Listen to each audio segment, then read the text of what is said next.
Oi, gente, aqui quem fala é Mara Nunes e está no ar mais um episódio do podcast Fala Paulinho, um podcast do povo para o povo, porque com o Paulinho o povo tem voz. Nossa entrevistada de hoje é uma advogada renomada da cidade de Sorocaba, que luta pelas causas das mulheres, moradia e tantas outras coisas que ela vai explicar hoje aqui pra gente. Manu Barros, seja muito bem-vinda. Obrigada, Mara, estou muito feliz de estar aqui com vocês. E nós também de te receber aqui. Manu, para quem não te conhece ainda, eu gostaria que você se apresentasse e falasse para as pessoas quem é Manu Barros. Bom, eu sou uma mulher de 47 anos, que tenho um relacionamento há 23 anos com meu companheiro, Didi Aramar, tenho 2 filhas, a Helena e a Luísa. A Helena já se formou, agora é advogada, trabalha comigo no meu escritório de advocacia, onde a gente milita pelo direito das mulheres, e é um escritório que atende mulheres e só trabalha mulheres LGBTs. E a Luísa está com 17 anos, agora no 3º ano, e quer fazer psicologia. E em casa a gente tem a nossa pet, que é a Rita Lee, que é a alegria de casa, né, que a gente adotou, ela estava na rua e traz a nossa felicidade. Eu sou advogada, né, sempre atuei nas causas sociais, sempre gostei de levar até as pessoas a questão da justiça social, que eu acho que o direito tem essa função, e por isso eu sempre atuei em causas que eu acho que muitas vezes é difícil a gente poder concretizar. O direito está posto, mas na prática, quando se faz justiça, a gente gosta muito.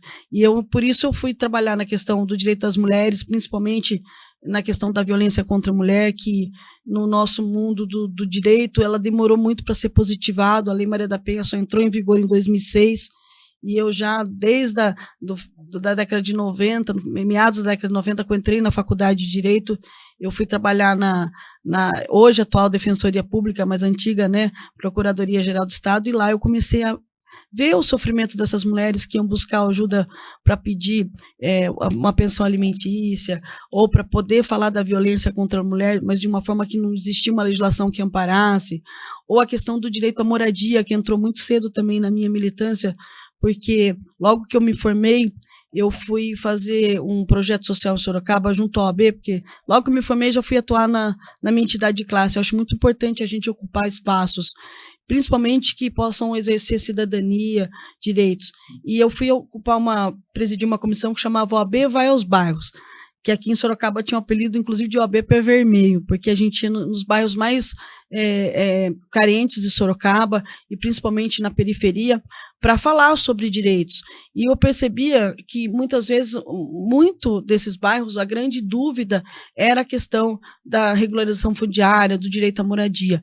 E quando a gente iniciou esse trabalho, que era em 2001, e não existia uma legislação ainda que amparasse, né? O Estatuto da Cidade é de 2002, o Código de Processo Civil, o Código Civil atual é de 2002, mas ainda existia a questão da posse ser ainda uma questão ainda pouco difundida, não como um direito, mas ainda colocada ainda como né, os invasores, né, os marginais que ocupavam, e essa questão do direito à moradia entrou muito forte para mim. Eu fui estudar essa questão e trabalhar muito na questão da regulação fundiária, e principalmente no direito à propriedade, mas cumprindo a sua função social. E essa militância minha, tanto na questão do direito das mulheres, quanto na questão do direito à moradia, me formou como uma advogada defensora, principalmente dos direitos humanos e das causas sociais. E assim como eu me fiz uma advogada porque eu fui encontrando esses caminhos, o fato de eu ter tido a minha primeira filha portadora, né, de uma má formação congênita, que a gente chama fissura lábio-palatina, me fez também ir para a militância da questão PCD, porque a fissura lábio-palatina, para quem não conhece, é uma má formação congênita que acomete a cada 650 nascidos vivos, uma criança, e eu falo que eu tive o privilégio, porque para mim foi um privilégio poder cuidar da minha filha e poder reconstruir o sorriso dela, né, a Helena, e eu fui para a Fissore, que hoje é a entidade que eu, há 25 anos atuando lá, e nos últimos anos presidi, e a gente viu a importância da causa PCD, porque como a fissura, que hoje tem uma incidência, são 500 mil pessoas que aguardam muitas vezes um tratamento, e ela ainda não é considerada ali, nos termos legais, uma questão incidental da deficiência, e aí as pessoas não têm acesso ao SUS, não têm acesso às cirurgias reparadoras. Nós lutamos 7 anos para aprovar uma legislação no Congresso Nacional, que foi aprovada só em outubro do ano passado, que as cirurgias reparadoras da fissura labiopalatina pudessem ser feitas pelo SUS. E é um tratamento muito longo, e ele exige assim, uma alta complexidade. Então, a Helena, por exemplo, ela passou por 13 cirurgias, algumas delas desde os primeiros anos de vida. A primeira cirurgia dela foi com 4 meses e meio, a segunda 9 meses, depois a terceira foi aos 4 anos, e isso me fez entender que a luta por direitos, ela é importante, mas não basta ter o direito, esse direito precisa ser efetivado. Então, eu acho que o fato de eu ter me formado numa profissão que pugna por justiça e ter me tornado uma mãe que precisava lutar para que a minha filha pudesse ter o sorriso dela garantido, me fez uma mulher forte e lutadora. Então, se você falar assim, quem que é uma Manu Barros? Eu gosto de dizer uma frase, né, brincando um pouquinho, que eu não sou nada, eu nunca serei nada, mas dentro de mim eu tenho todos os sonhos do mundo. Porque eu sonhei ser mãe, mas para poder realizar o meu sonho de ser mãe, eu lutei muito. Eu sonhei ser advogada, mas para poder ser advogada que eu sou hoje, eu tive que lutar muito e conquistar muitas coisas para poder realmente fazer justiça. Então, eu acho que eu sou isso, eu sou uma lutadora. Que bacana, que história linda.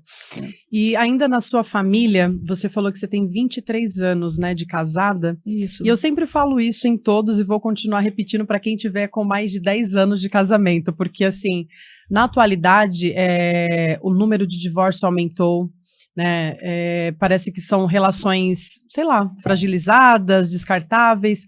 Então, você que está aí há 23 anos, né, com o mesmo parceiro, pai das suas filhas, qual que é a receita? O que que você me diz do porquê, né, uma relação duradoura? Foi formada como?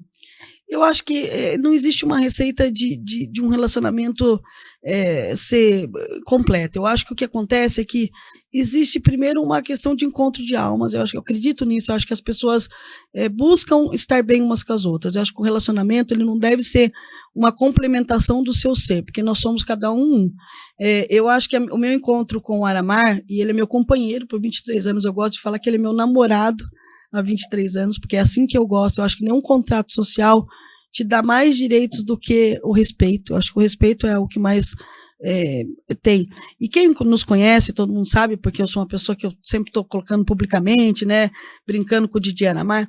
Eu acho que o segredo da nossa relação, e ser uma relação forte, duradoura, e ser uma constituição, uma família que eu entendo que tem 2 ingredientes principais num relacionamento que deve ter, que é o respeito e o amor, né? Eu acho que é porque eu brigo pelas pequenas coisas todos os dias.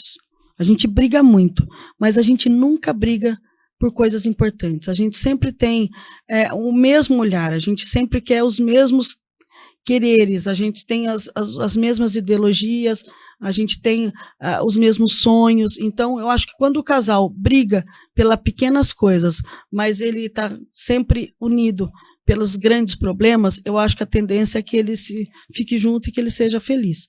Isso não quer dizer que a gente não tenha nossas brigas, que nós não temos as nossas diferenças. Ele tem uma vida bastante agitada, porque ele é DJ, trabalha à noite, eu sou advogada, trabalho de dia. Às vezes eu brinco que a gente é sol e lua, mas eu acho que, acima de tudo, o companheirismo. Eu sou a mulher que eu sou porque eu tenho um homem como Ara que me apoia, que sonha comigo e que é o melhor pai do mundo. Que linda, que linda. E como é a Manu mãe? O que você faz com as suas filhas nas horas vagas? Olha, eu tenho uma vida muito corrida, eu trabalho bastante, porque além da minha atividade como advogada, eu tenho a Fissori, eu tenho os outros movimentos que eu faço, mas eu sempre tento incluir as minhas filhas nas minhas atividades. Eu falo que a Luísa é das artes, então a Luísa gosta de dançar, então sempre estou acompanhando ela na dança, ela gosta de tocar, sempre fez teatro, então a Luísa sempre de cinema, a gente vai muito com ela, e a Helena é das letras, então a Helena hoje tem passado um maior tempo comigo porque ela tem trabalhado comigo. Mas o que estou fazendo para poder ficar um pouco mais com as minhas filhas agora é trazê-las para a campanha. Então, elas têm ajudado bastante, elas participam das atividades, elas gostam, né, de estar nesse meio. Então, é uma forma de eu poder estar um pouco mais com elas. E eu tento também parar, às vezes, um tempinho para poder fazer alguma coisa com elas juntas. Essa semana, por exemplo, eu quero estar indo no cinema assistir divertidamente com elas, porque o primeiro, que acho que é de 2015, a gente foi junto e elas amaram, a Luísa era pequena ainda, e esse segundo eu tô doida para assistir. Então eu sempre procuro ter, ou deixar um dia para tentar fazer uma comidinha para elas, porque eu quase não sou eu que cozinho em casa, a hora que cozinha mais. Então eu tento fazer uma comida que elas gostam, ou tento fazer um passeio que elas acham interessante, ou a gente sai para alguma coisa que faz junto. E pelo menos uma vez por ano eu tiro uma viaginha para fazer com elas. Né? E é meio complicado, porque cada um quer fazer uma coisa, então, né, tem que bater uma tela e falar, vamos e pronto. Mas eu procuro sempre poder estar com elas, porque eu acho que esse contato mãe e filha é fundamental. Verdade. Bom, sua agenda é bem corrida, pelo visto, né? Mas você veio candidata já a vereadora na última eleição, né? Conta para mim como foi essa experiência. Olha, na verdade, eu nunca me imaginei fazendo política da parte de, assim, com partidos, a política, eu sempre fui um ser político, sempre militei em causas sociais, principalmente, né, política de classe dentro da OAB, mas a partir do golpe de 2016, da presidenta Dilma, eu estava na última Conferência de Direitos Públicos das Mulheres, eu estava em Brasília no dia que teve a votação do impeachment para tirar, para né, afastar a Dilma. E foi o último discurso dela. E uma coisa que ela me disse que me impactou muito era da importância das mulheres ocuparem os espaços de poder. Que ela podia estar saindo, mas que outras viriam. E isso marcou muito para mim. E isso me deu assim, uma dimensão de que mulheres que têm vez e têm voz, como é o meu caso, elas não podem se acovardar. Então, a política, para mim, foi uma necessidade, foi uma forma de eu provar para mim mesma que eu poderia ocupar esse espaço, que eu sei que é árido, eu sei que é difícil, é uma vitrine de exposição da qual muitas vezes a família, né, nós que somos mulheres, a gente sofremos muita violência política de gênero, não é um lugar que a gente quer estar. Mas a partir de 2006 eu comecei a pensar nisso. E em 2020 eu fui fui convidada para estar saindo como candidata. E para mim foi uma eleição muito interessante. Primeiro porque ela foi atípica, porque nós fizemos campanha durante a pandemia. E eu acreditei no ficar em casa, eu achava que era importante a gente tomar o cuidado. Então, foi uma campanha que nós não fizemos uma militância de rua, foi uma campanha muito voltada para as redes sociais, e eu não era uma pessoa tão conhecida, eu tinha assim, a dificuldade de saber o lastro realmente político, porque eu nunca tinha participado de nenhuma eleição, para saber se o meu nome poderia ser aceito. E foi uma grata surpresa, porque nós saímos aí consagradas com 3.282 votos, né? Eu fiquei a primeira suplente, na época estava sair pelo PSOL, e eu fiquei muito feliz e muito grata. E todo mundo falava, é difícil fazer campanha, a política é difícil, e eu posso dizer que eu só fiz amigos na política, eu tive o prazer de fazer campanha, eu me senti assim, eu acho que eu me encontrei, eu acho que é um lugar que cada vez mais as mulheres devem ocupar, e eu tenho certeza que cada vez mais mulheres vão ocupar esse espaço, e é isso que vai mudar o nosso país. E foi sua primeira vez? Você pode falar quantos votos você teve? Foi a primeira vez que eu saí. Foi a primeira vez que eu me filiei a um partido político. Eu nunca tinha me filiado antes. Foi a primeira vez que eu saí para uma eleição. É uma eleição muito difícil. A eleição para vereador, todo mundo fala que é a eleição mais difícil. E eu tive 3.282 votos. Bem votada. Sim. Muito bem votada. Fiquei como primeira suplente do partido e eu acho que ali ficou assim, aquele gostinho de quero mais. E aí, por isso que você está vindo esse ano como pré-candidata a vereadora de Sorocaba. Isso, esse ano, na verdade, eu acabei não parando, né? Depois da eleição, na época eu era presidente da FSORE, que é a entidade da qual eu estou há 25 anos, e era também presidente do Conselho da Mulher de Sorocaba. No Conselho eu fiquei 20 anos lá. E eu entendi que eu precisava, era um ciclo que estava se fechando e eu precisava abrir novas frentes, né? Eu já tinha feito a minha militância da causa, né, dos direitos das mulheres, a militância dentro dos direitos PCD, e eu achava que a política era agora um lugar que eu precisava estar. Então, desde 2020, que a gente não abandonou esse sonho, a gente foi construindo os apoios, a gente foi galgando os espaços, a gente foi construindo alianças, e agora a gente vem, né, para essa campanha de vereança. Hoje eu sou pré-candidata pelo partido do meu coração, que é o PT, é o partido da qual a minha filha é filiada, a Helena, né? Hoje ela está na juventude do PT há muitos anos já, né? Acho que foi ela que me fez ter a coragem de me lançar candidata de novo, então é por ela, pelas minhas filhas, eu acho que eu preciso enfrentar esse desafio. Que legal. Manu, ficou muito claro as bandeiras que você levanta, que você apoia, mas vindo como pré-candidata a vereadora, tem alguma outra área que você olha assim, não, eu tenho essas, mas eu preciso dar atenção a essas? Sim. Na verdade, a campanha para vereador, a gente precisa ter um foco, né? Eu acho que, enquanto vereador eleito e eleita, você pode atuar em várias frentes, mas o foco de atuação que eu tento ter é aquilo que a vida inteira eu tive. Então, nós temos hoje uma bandeira muito forte, trabalhar na questão dos direitos das mulheres, né, do direito à moradia, na questão do terceiro setor, porque eu venho de uma entidade, sei a problemática que é, o quanto a gente precisa de apoio nessa área, e as entidades em Sorocaba hoje fazem um trabalho que, infelizmente, né, o Estado, o município não fornece, e principalmente a área da cultura, que eu não falei até agora. Eu acho que, não só durante a pandemia, nós tivemos a certeza do quanto a arte, a cultura nos salvou.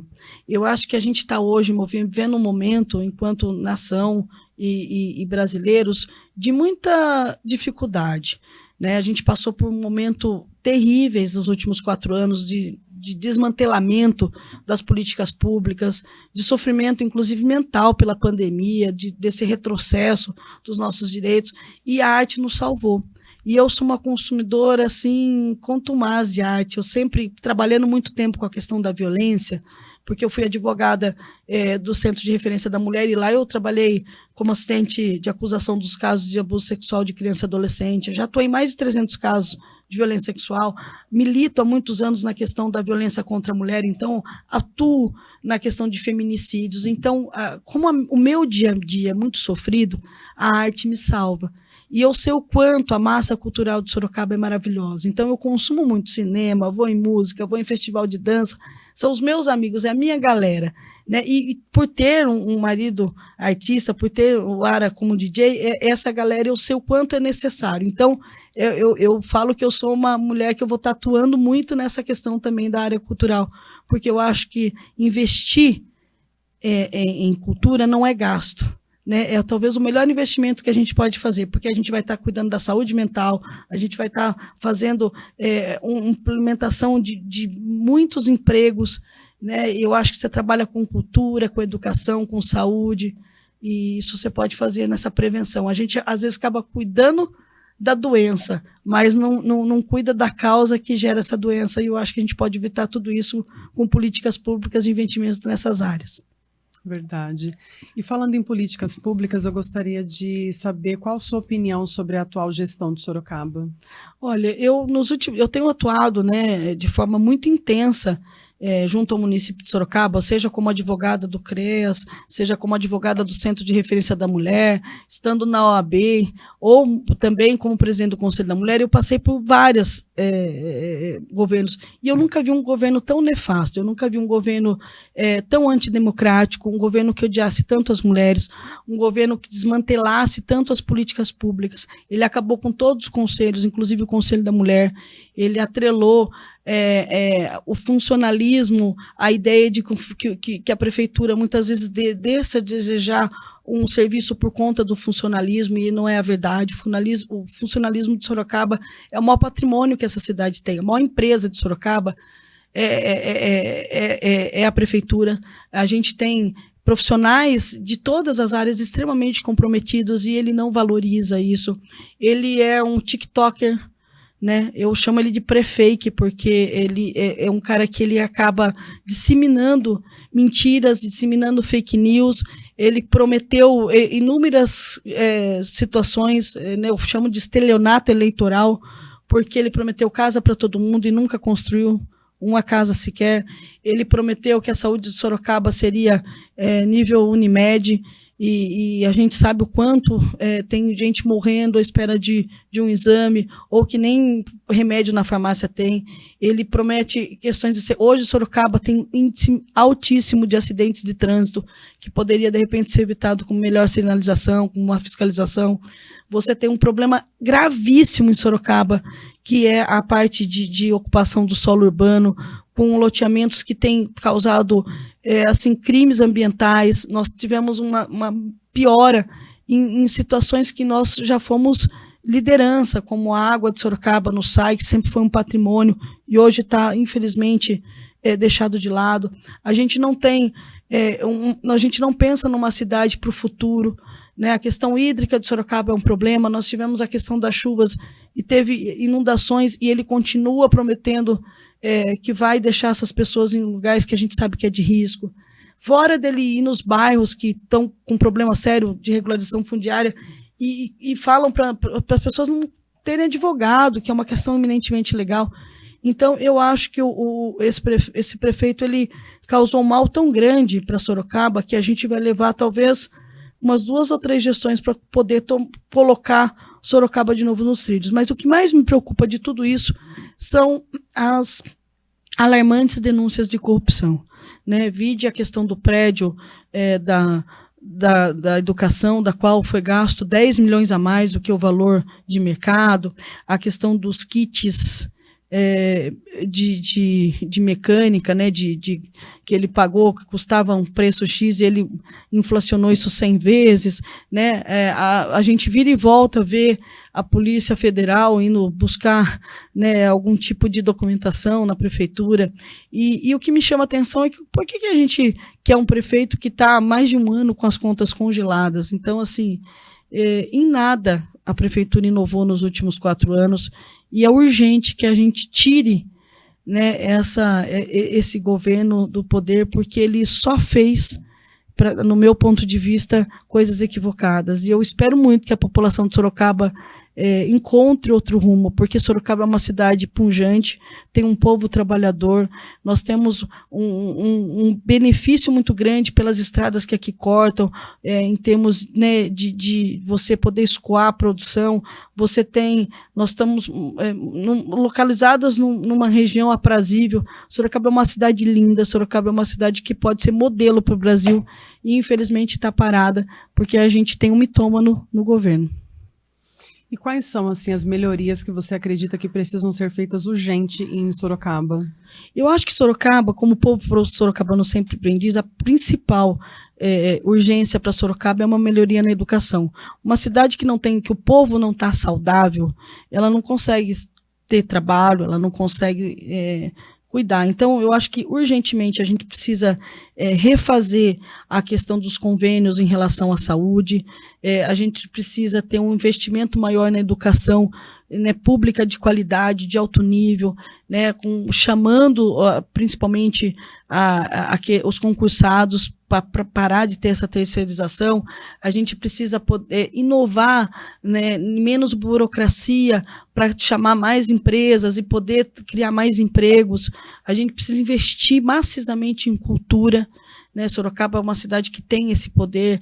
A indústria do entretenimento é a terceira economia da região, e a gente precisa investir nisso.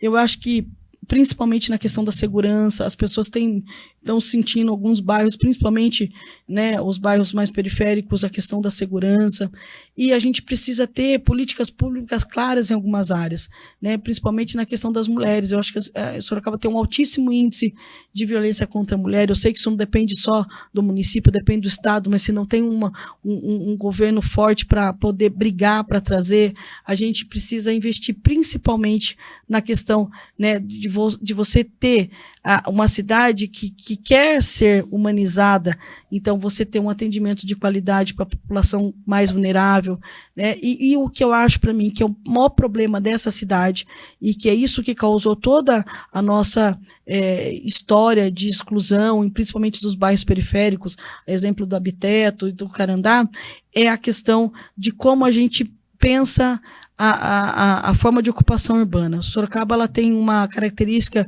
de uma ocupação predatória urbana, sem planejamento. Então, você não planeja a cidade. Então, você tem uma cidade caótica no trânsito, você tem uma aglomeração de alguns lugares, por exemplo, que tem escolas com 1.200 alunos e outras com 100.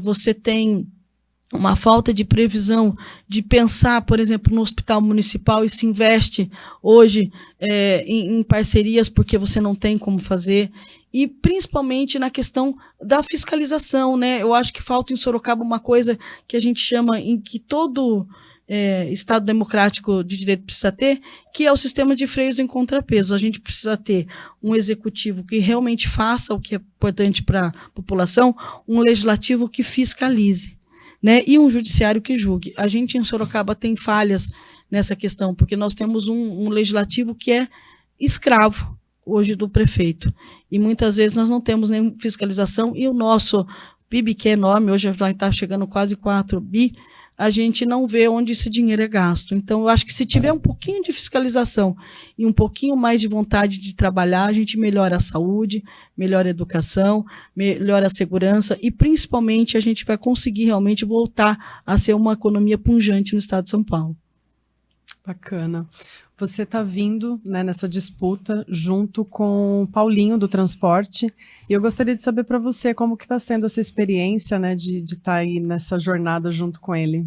Olha, eu tenho muito orgulho de poder dizer que eu estou caminhando junto com o Paulinho nessas eleições. Não é a primeira que a gente está junto, né? Na outra eleição eu já tive a oportunidade de estar acompanhando o Paulinho, e eu acho que o Paulinho ele tem tudo que Sorocaba precisa, porque ele é uma pessoa que ele ocupa um cargo importantíssimo, um dos maiores sindicatos do Brasil, e como o presidente dos sindicatos dos condutores, ele tem duas coisas que eu acho que é fundamental para qualquer líder.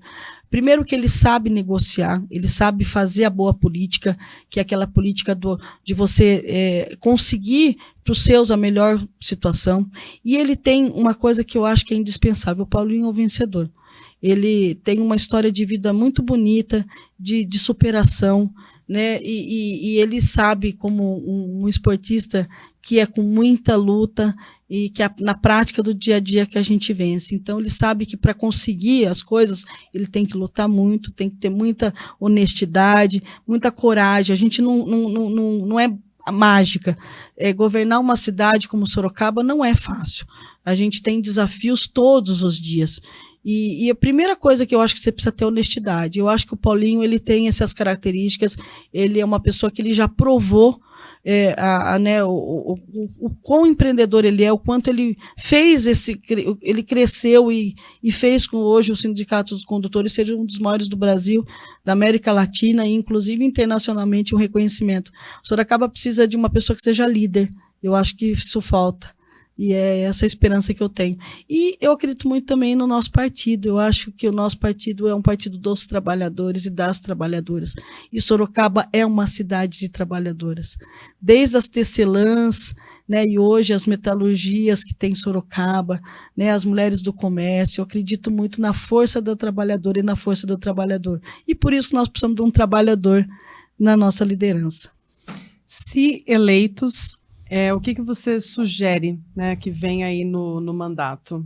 Olha, eu espero que o Paulinho olhe muito para a questão do direito à moradia, porque eu acho que você ter uma casa, você ter direito a um teto, é uma questão de cidadania plena.